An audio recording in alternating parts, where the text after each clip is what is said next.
Hello दोस्तों, मैं हूँ सुनीता और आपके लिए लाई हूँ नई नई रोचक और शिक्षाप्रद कहानियाँ। दोस्तों, यदि आप मेरे चैनल पर नए हैं तो प्लीज़ आप मेरे चैनल को सब्सक्राइब कीजिए तथा बेल आइकन को प्रेस करना ना भूलें, जिससे आपको मेरे वीडियोस सबसे पहले मिल सकें। तो चलिए शुरू करते हैं आज की कहानी। एक बार की बात है, एक छोटा बालक रहता है। वह स्कूल जाता है। स्कूल से जब वह लौटता है तो वह अपने साथ अपने दोस्तों, स्कूल के किसी प्रकार के कोई सामान को वह घर ले आता है और माँ को बताता है कि माँ, आज मैं ये सामान लेकर आया हूँ। माँ जो है वह उसे ठीक है कह के उसे अपना काम करने को कहती है।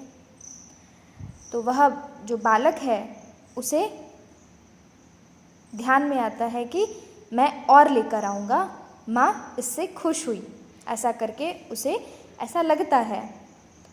तब वह ऐसा ही करता है। अगले दिन जब वह फिर जाता है स्कूल, फिर से वह इसी प्रकार से कुछ सामान अपने साथ रोज़ लेकर आने लगता है। जब वह सामान लेकर आने लगता है तब उसकी आदत बन जाती है।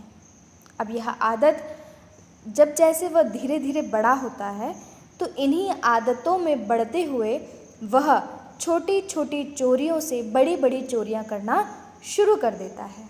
जब वह बड़ी बड़ी चोरियां करता है तो एक बार वह चोरी करने के लिए एक घर में जाता है। वहाँ कुछ लोग उसे पकड़ लेते हैं और उसे पकड़कर पुलिस को सौंप देते हैं। पुलिस उसे ले जाती है और जेल में बंद कर देती है। तब उसकी माँ उससे मिलने जाती है। जब उसकी माँ उससे मिलने जाती है तो वह अपनी माँ को पास बुलाता है। तब माँ उसे डांटने लगती है और जब माँ डांटती है उसे ज़ोर ज़ोर से, तब वह जाकर अपनी माँ का जो कान है वह ज़ोर से काट लेता है। तो माँ उसे छुड़ाकर और एक थप्पड़ लगाती है, चोर का उसे एक तमाचा मारती है। तब वह बच्चा रोने लगता है और बोलता है कि माँ, अगर आपने यह तमाचा मुझे बचपन में जब मैं स्कूल से छोटी छोटी पेंसिल और रबर चुरा कर लेकर आता था तब यदि मुझे मारा होता तो आज मैं यहाँ नहीं होता। तो दोस्तों, हमें इस कहानी से यह शिक्षा मिलती है कि यदि हमारे आसपास या हमारे छोटे यदि किसी गलत कार्य में लिप्त हैं तो हमें उन्हें उस कार्य को छुड़वाने के लिए या उस कार्य से निजात दिलाने के लिए कोशिश करना चाहिए। जैसा कि आप सबको पता है कि जो माता होती है वह हमारी प्रथम गुरु होती है और माँ के हाथ में ही सब कुछ होता है। यदि माँ अपने बच्चे को अच्छे संस्कार और अच्छे परवरिश देती है या जैसा वह करती है वैसा ही बच्चे सीखते हैं, तो हमने कोशिश करना चाहिए कि हमने बच्चों के सामने या किसी भी प्रकार से उन्हें ऐसी शिक्षा ना मिले कि वे अपने जीवन में आगे बढ़ ना पाए। तो इसी कहानी को हम एक छोटे से श्लोक के द्वारा इसका भावार्थ हम समझते हैं। तो चलिए हम इस कहानी को छोटे से श्लोक के भावार्थ के रूप में समझते हैं। माता शत्रुपिता बेरी येन बालो न पाठितः न शोभते सभा मध्ये हंस मध्ये बको यथा।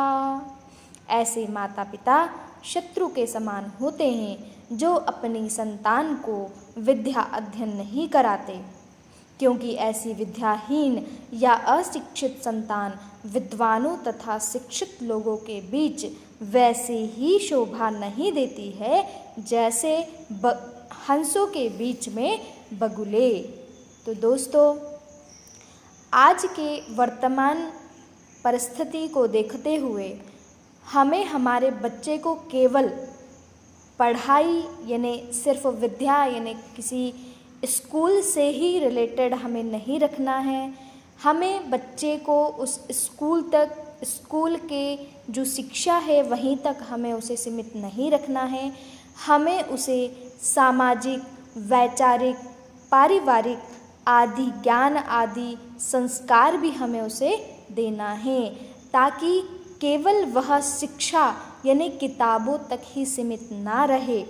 वह जीवन में, हमारे समाज में, परिवार में और जब भी वह ऐसी स्थितियों में घिरता है तो वह अपने आप को सुदृढ़ पाए और अपने आप को किसी भी प्रकार से कमज़ोर न रख पाए। आज की परिस्थिति यही है कि हम किताबों का अध्ययन तो कर लेते हैं, किताबें तो हम खूब पढ़ लेते हैं, परंतु क्या हम पारिवारिक और सामाजिक जीवन को अच्छी तरह से हम चला पाते हैं? आज इसी कारण बहुत सारे रिश्ते जो हैं वह टूटते जा रहे हैं। एक दूसरे में सामंजस्य नहीं होता है, एक दूसरे पर विश्वास नहीं होता है। हम केवल एक किताबी कीड़ा बनकर रह गए हैं। तो दोस्तों, हमें किताबी कीड़ा बनकर नहीं रहना है। हमारे अध्ययन को हमें और बढ़ाना है। सामाजिक स्तर पर, पारिवारिक स्तर पर, वैचारिक स्तर पर हमें हर प्रकार से और आध्यात्मिक स्तर पर हमें हर प्रकार से हमारे विद्या अध्ययन को बढ़ाना है। और समाज में जो आज कुरीतियाँ फैली हुई हैं, समाज में जिस प्रकार के आज विचार फैले हुए हैं, हमें उन विचारों को कोशिश करना है कि वे कम हों और अच्छे विचारों को हमने, सकारात्मक विचारों को हमने आगे बढ़ाना है। तो दोस्तों, आज के लिए इतना ही। कल फिर मिलेंगे एक नई कहानी के साथ। तो दोस्तों, आज कुछ अच्छा सुनते हैं और अच्छा सुनकर उस पर अमल करते हैं। धन्यवाद।